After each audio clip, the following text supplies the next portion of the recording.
Hello and welcome back. It is so good to see you. And if you're new here, it's really nice to meet you. I'm Monty, and here we talk about all things science fiction, fantasy, especially when they have a little bit of romance in them. And this today, right here, right now, is a new series that I'm thinking of doing. And I'm a little nervous. So this one might be a little bit rough, so bear with me. I have many a times when I've reviewed some books on this channel told you that I am self-proclaimed vanilla girl. Like, it just is what it is. I know it, I'm boring, I'm basic, I'm vanilla. But there have been several times that I've read books that lean further to the erotic side of the scale, and I thought, you know what? Instead of just saying these are not my cup of tea, I should really lean into that, review them, talk about what these books have in them from a vanilla girl's perspective, whether I like them, whether I didn't, what I learned from them. Because even though I may be super vanilla and boring, from reading certain books, there's been topics that I didn't know about. Things like pet play, things like brats, things like littles.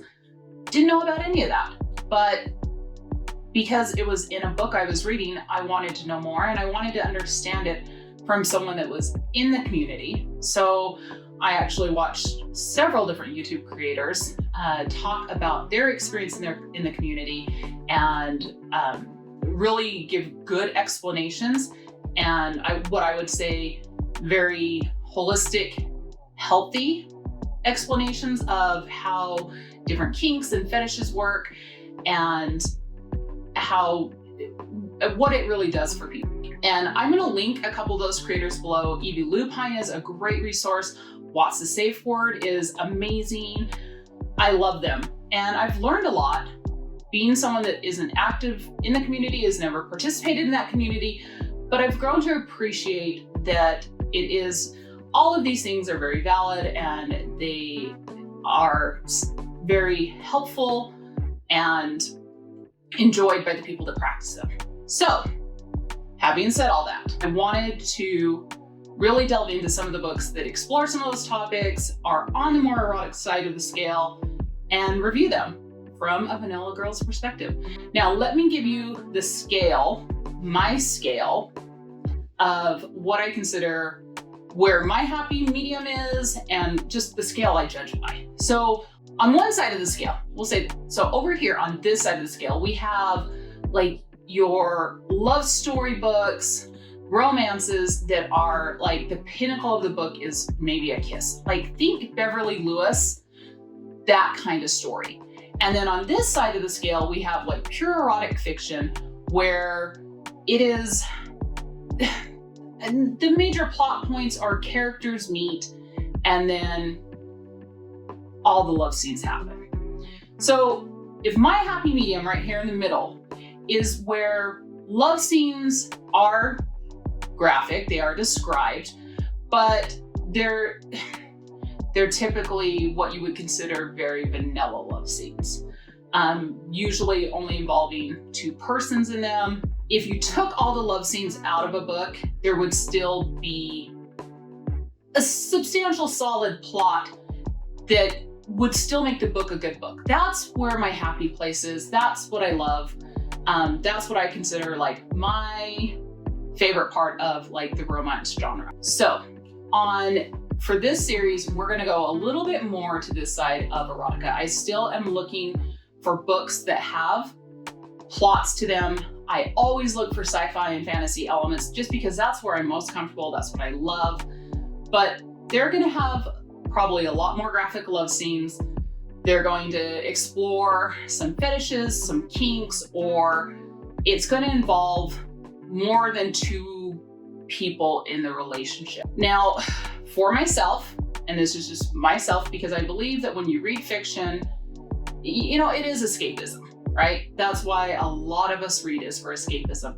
But my one personal rule for where I consider a book to be something I can read and really dissect is there has to be consent in them. I'm really not into fiction that doesn't have consent involved. So that's my one real big rule, is there has to be consent in them. So today we're starting a series and we're going to be reviewing a book that I read that normally would not be my cup of tea, but I figured let's do this. And that is CYBORG'S Claim. It is the first book of the Swirl series by Michelle Mills. Okay, so first thing I gotta say is this book deals with plural marriage polygamy. And I want to just quickly give a quick definition of the difference between polyamory and polygamy. So polyamory is where you have multiple intimate partner relationships, and those relationships can take on many different forms. And there's many different ways that the people involved can interact with one another. Polygamy is literally being married to more than one partner. And this book specifically is polyandry, which is where a woman has more than one husband. Now, I know that stories like these can often be called reverse harem stories. This is just my personal opinion. I don't like that term. I don't like that name.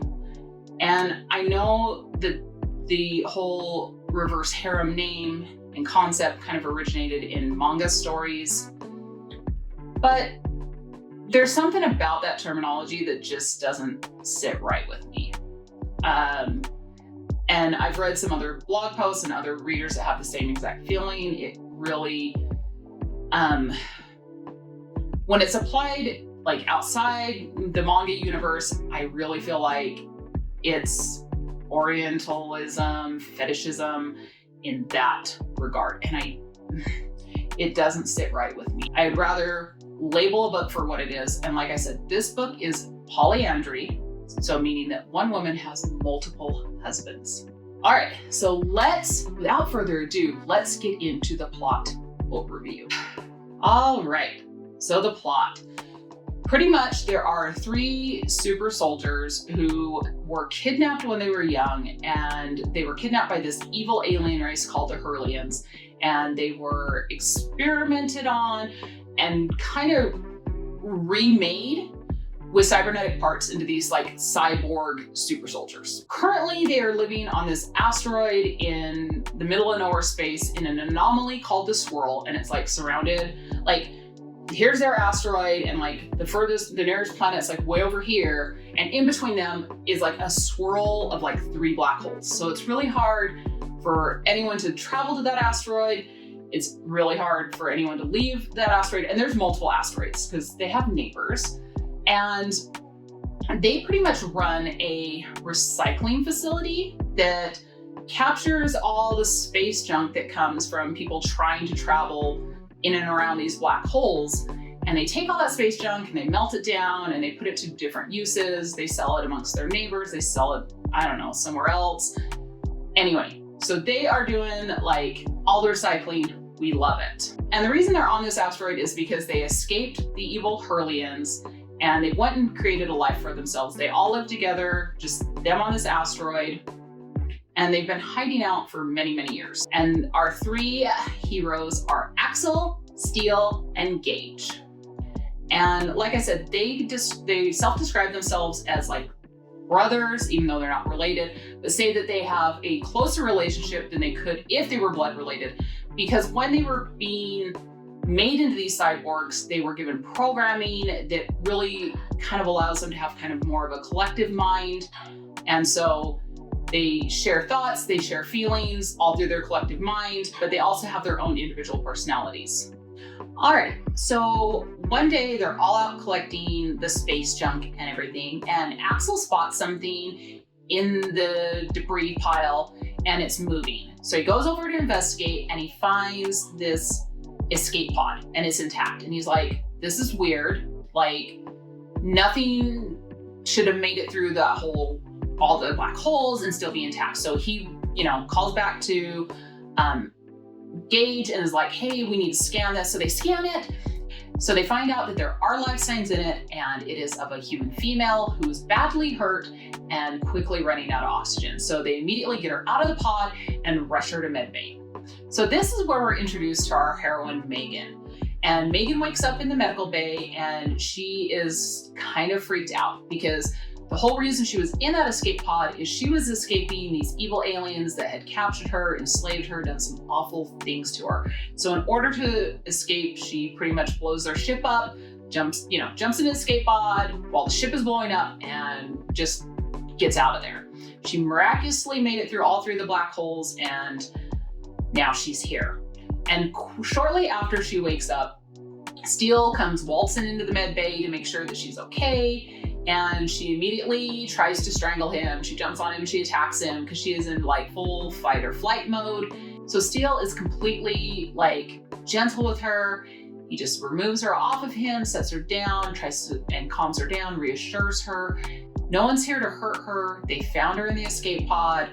And she pretty much retells her whole tale of being captured and she wants to return to original Earth, which he's like, yeah, intergalactic law, you can't. And even trying to get you to New Earth, which is a planet that's where humans are now, is going to be impossible because of the black holes. Like very few things come in and out of that in one piece. So you're kind of stuck here now. So Megan kind of absorbs all this information and she's processing it and she notices that like Steele is really good looking and he seems really nice. So she's like not freaking out, but then Steele like just hauls off and kisses her. And she's like, at first she's kind of into it, but then she's like, no. And Steele immediately stops. And she's like, like any of us would be like, what are you doing? And Steele explains that he thought that was a way to show affection and to show like, that he was kind and he explains to Megan that he's a cyborg. He hasn't been really programmed with social skills and his emotion chip it works, but he's kind of experiencing new emotions all the time. So he doesn't have a great grasp on them and that he's sorry. He apologizes. He didn't mean to do anything wrong. He was trying to show affection to her. And Megan kind of takes this in stride and like, since this is fiction and Steele's got his issues with being cyborg and doesn't have any social skills, we're going to give him a pass on this one because he did stop when she said it and he did feel really bad about doing it to her and when she didn't reciprocate. And so Steele's like, hey, check it out. I live on this asteroid. I have my 2 brothers live with me. They're all cyborgs too. We're all just cyborgs. And she's like, okay. And he's like, cool, let's go meet my brothers. So Megan meets Axel and Gage and she notices that she's immediately attracted to them as well. So she's attracted to all 3 of these guys. But she describes how she has like feelings of like guilt because she's attracted to all 3 of these guys, but yet like Steele's the one that kissed her and she was attracted to him first. So she kind of feels like she's betraying him. And I'm like, girl, like he kissed you and you thought he was cute, but that doesn't mean you're committed to him. Like it's fine. It's really like, it's not that deep, but that's how she feels. And so she pretty much just says, okay, cool, I'm gonna live here. So she starts integrating into their life. She starts doing her own thing. And during that course, she gets to spend time with each of the guys, just in normal day-to-day life. She gets to know them, she talks with them, and she like starts flirting with them and they flirt back. And she's still like harboring these feelings of guilt because she's like, well, why am I flirting with Gage when I'm attracted to Steele, but then I'm also flirting with Axel, and so she definitely has some issues within herself about like, why am I attracted to all 3 of these guys, and I shouldn't be I should pick one so I'm not leading the other 2 on so we don't have like fights and jealousy and stuff. And like one day she's in there in like the kitchen flirting with Gage and he's flirting back and it's getting like really cheeky, and Steele walks in and witnesses all of it and is just like, yeah, he's not fazed at all. And so Megan kind of is like, oh, that was weird. So she confronts Steele about it and was like, hey, look, I'm sorry that you saw me flirting with Gage. I still really like you. And I know that we've kind of gotten really close, but like, I'm sorry. And he's like, well, you have nothing to apologize for. Like, that's totally fine. I'm glad that you are also attracted to Gage, and I hope you're attracted to Axel. And she's like, well, yeah, I am. And he's like, cool, okay, let me go get my brothers and we're going to explain all this to you. So they sit her down and they're like, check it out. Us three, we're as close as people can be. We share this kind of collective mind. We feel each other's emotions. We hear each other's thoughts. And like our dream, ever since we came to this asteroid and escaped the evil Hurlians, was that we would be able to find someone that could like be with all of us. Like we want to marry someone, one person, and like all of us marry that one person. And Megan is like, no. Like, no. Because she's like, well, this is really outside of what I've been taught. I've been taught, you know, it's like you have one husband and you're like married for life and all of that. And that's just like what I know.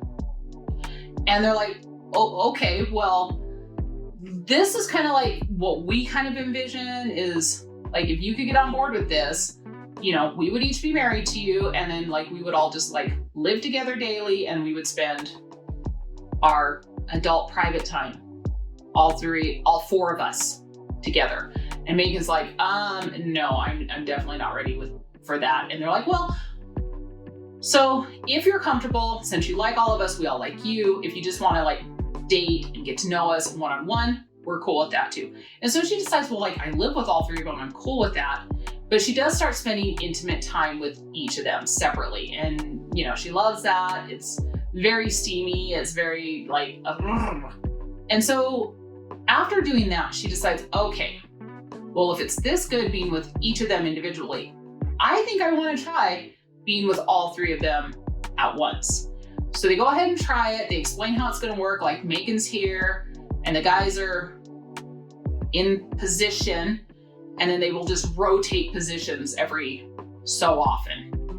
And she's like, okay, cool. So they walk her through it. They give her a good idea. They ask her if she's okay with it. And they tell her, if you're not okay with this at any point, just tell us to stop. Everything will stop. No judgment, no hard feelings. This is it. Gotta love that. Love the talk of boundaries. Love the talk of explaining what's going to happen. Beautifully done. So they start spending time together. And at first, Megan's like, this is amazing. It feels really good. And then she's like, no, stop. Because she really starts having like kind of memories and emotions from when she was enslaved kind of come up, and she panics and she's like, no, stop. And everyone stops. Everything comes to a complete halt. They give Megan space. You know, their only words to her are you okay?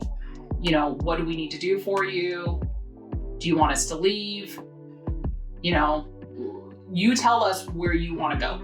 And she ends up asking just to like cuddle with them in bed. And so that's what they do. And they're like, we're not going to bring this up until you're ready again. You tell us when you're ready. So Megan does decide that she is going to marry all three of them. She loves the idea of spending the rest of her life with them, all of them living together. And she feels that she can really trust these guys because they're not pressuring her. So she ends up marrying all three of them. And later on, she does decide she does want to try to be with all three of them again. So all in all, we get a very happy ending in this book. Oh God, why did I pick those words? Like, I hate myself right now. Now, there is also a plot line in the book about the Hurlians trying to track Megan down and all the residents of the swirl needing to like evacuate their asteroids and meet on this one particular asteroid so they can all be safe. And then like Gage and Steele and Axel go out and try to like battle the Hurlians. But really at this point, the plot is like this plot line is really the fluff in the book. Like without the romance scenes, this plot is so weak. And that's why I kind of consider it more on the erotica side of things, because if you took all the romance and love scenes out of this book, the plot's super weak and would not be a good story. So I am not going to spend any more time on that plot. If you wanna know what goes on, please read this book. And you're gonna, I guarantee you'll walk away from it going, that plot line was filler. It was fluff. It kind of propelled the story forward, but Okay, so in my opinion, this book was really good for what it was. I think it shows how a polygamous marriage could work. It does so in a very positive light. There's absolute consent throughout this book, and when someone says no or stop, everything stops, everyone comes to a halt, and there's no pressure on the person to continue with anything. There's no shame put on that person. There's nothing like that. And I like that and I support that. Do I think this book is great? No. I think there could have been more character development. And pretty much the plot is just Megan dating and living with these guys, getting to know them, and then like romance scenes. But like, it does have aliens, it does have cyborgs, it is very sci-fi, so I found that very interesting, and that's why I even picked up this book to begin with. And I really liked the world and the setting of the story, even though like the 3 black holes didn't make a whole lot of sense to me. But I'm not a scientist, but I really did think like the whole space junk, like recycling angle was super imaginative. And I generally did like the way the author described how the characters lived and worked. Like, if we're just like a slices of life book, I loved that part of it. It was really endearing and intriguing. Okay, so like we talked about, this book does have very steamy, very graphic love scenes, romance scenes, but I think they're really written really well. But I do have one bone to pick. And in the one scene where Megan is with Axel, Steele, and Gage, and the guys are rotating positions, you guys are just gonna have to use your imaginations on this. Like, now, although this is like pure fiction, and maybe things have changed in this future universe, in this future world, and maybe like cyborgs have like built-in like antibacterial something.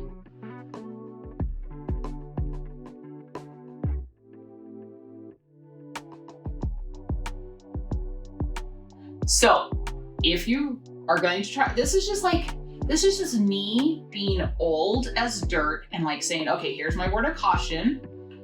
If you're going to try this, use a condom, be safe, and change that in between. Like, don't risk yourself getting infection or spreading infection. Just be safe. Always protect your health. And like I said, I know this is fiction, but like, you know, we need to like promote some, you know, just be safe, protect yourself. So being from Utah, polygamy is something that is heavily associated with the state I live in, the state I grew up in. And sometimes it's a joke. Yes, I have heard them all. I've even made them myself. And sometimes it's a very dark subject. Warren Jeffs is an absolutely real person, and he lived in Salt Lake City up until the early 2000s. And so that's all real. And the thing is polygamy is more common than anyone from Utah ever wants to talk about. Now, I am not and never have been a member of the Church of Jesus Christ of Latter-day Saints, but Mr. B is a former member, my best friend is a former member, and I have many friends that are former members. And I'm here to tell you, I want to clarify some points about polygamy. Not every member of the Church of Jesus Christ of Latter-day Saints is a polygamist, just like not every polygamist is a member of that church. But it's absolutely not unheard of, and it's just really not talked about. And not every woman that's involved in a plural marriage wears prairie dress, even though it's not uncommon to see women in the cities here in the prairie dress with the hair. And it's not uncommon. You will see them. Here's the thing, like, my best friend has been asked to be a second wife, not once, but twice. And these were not people that were members of the FLDS, that is the group that Warren Jeffs led, well, still leads. These were just people that were not part of that faith, that sect of the faith, and they just were interested in having a second wife. That all being said, I don't have a problem with plural marriage. As long as it is done with consenting of age adults and there is no force or coercion used to establish the relationship. If everyone is of age and they're all in agreement and everyone wants this, I think it can be a completely valid way to live your life and to express love and to have that kind of a relationship. And I just, like the whole point of this section is to say, you know, if your only view of polygamy is like what Warren Jeffs was doing and the others of his ilk, because what he was doing absolutely happened and it was absolutely wrong. It was criminal.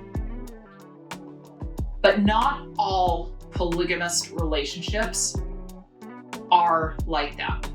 And polyamory is a very valid way to express love, to be in relationships, and a very valid way to live. So I'll get off my soapbox now. Thank you for coming to my TED Talk. I just want to give that clarification. All in all, I think this book was really good. It was really outside of my comfort zone, and normally I would give this type of book 2 stars because it was not my cup of tea, but it was well written. But in the context of knowing that it is more on the erotica side, and that was the whole point in reading this and kind of dissecting and breaking this book down, I'm going to give it a solid 3 stars for what it is. If you enjoy polyamorous erotic stories and are looking for a decent sci-fi book in that genre, I think this book is going to be one that you enjoy. There are 2 more books in this series, and since this is the first book, I'm betting that the series is going to get better. We'll probably have more plot elements, maybe some more character development. And if you are interested in me reading the 2nd and 3rd book in this series, please let me know in the comments below. And tell me, have you read anything like this? Have you read about Polygamists Cyborgs? Let me know. I'm going to tell you, I didn't think I was going to enjoy it, but I really did. And if you did like this video, please consider giving me a little thumbs up. And if you want to see more from me, you can always hit that subscribe button. You can turn the bell notifications on so you always know when I upload next. And until next time, please take some time for yourselves and love you. Bye.